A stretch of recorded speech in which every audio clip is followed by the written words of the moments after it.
pernah lihat menara ini? Ini menara Pisa di Italia. Ikonik, tapi tahu nggak kenapa dia miring? Banyak orang berpikir arsiteknya salah hitung atau bahan bangunannya jelek. Ternyata bukan. Desainnya brilian, marmernya kualitas nomor 1. Masalahnya cuma satu, tanahnya. Menara seberat 14.000 ton ini dibangun di atas tanah yang labil, campuran tanah liat dan pasir basah. Akibatnya, baru dibangun sampai lantai 3, dia mulai letoy dan dia mulai miring. Pondasi bawahnya nggak kuat menahan beban kemegahan di atasnya.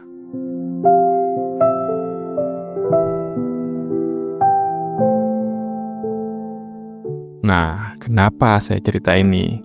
Karena banyak dari kita, para pria, hidupnya persis kayak menara Pisa. Kita kerja keras, banting tulang buat bangun lantai karir, bangun bisnis, dan bangun citra keluarga yang megah. Tapi, rasanya kok hidup ini miring ya? Rasanya nggak tenang. Ada senggolan dikit, emosi meledak. Ada masalah ekonomi sedikit, iman langsung goyah.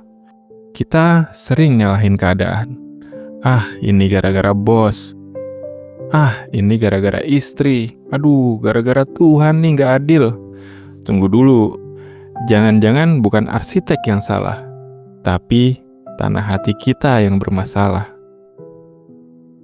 Di Matius 13, Yesus mengajarkan bahwa masalahnya bukan pada benihnya, tapi pada tanahnya.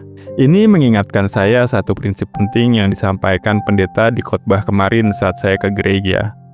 Tuhan bekerja melalui firman-Nya. Arsitek, yaitu Tuhan sendiri, sudah siap. Bahan, yaitu firman, sudah siap. Tapi, kalau lokasi proyeknya atau hati kita bermasalah, pembangunan itu jadi macet. Sama seperti menara Pisa. Proyeknya gagal tegak lurus bukan karena arsiteknya, tapi karena tanahnya menolak menopang beban.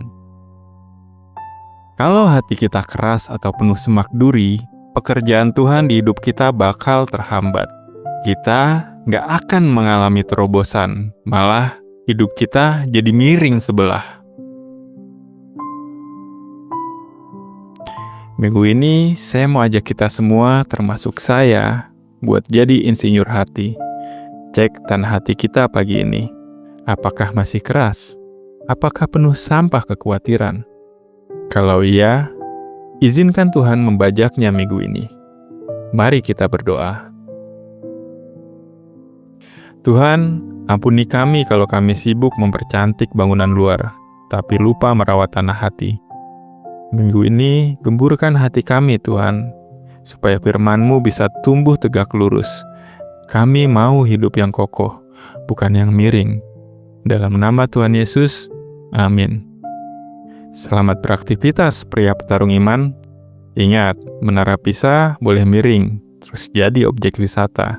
Tapi iman Bapa harus tegak lurus, jadi teladan untuk keluarga. Tuhan Yesus memberkati.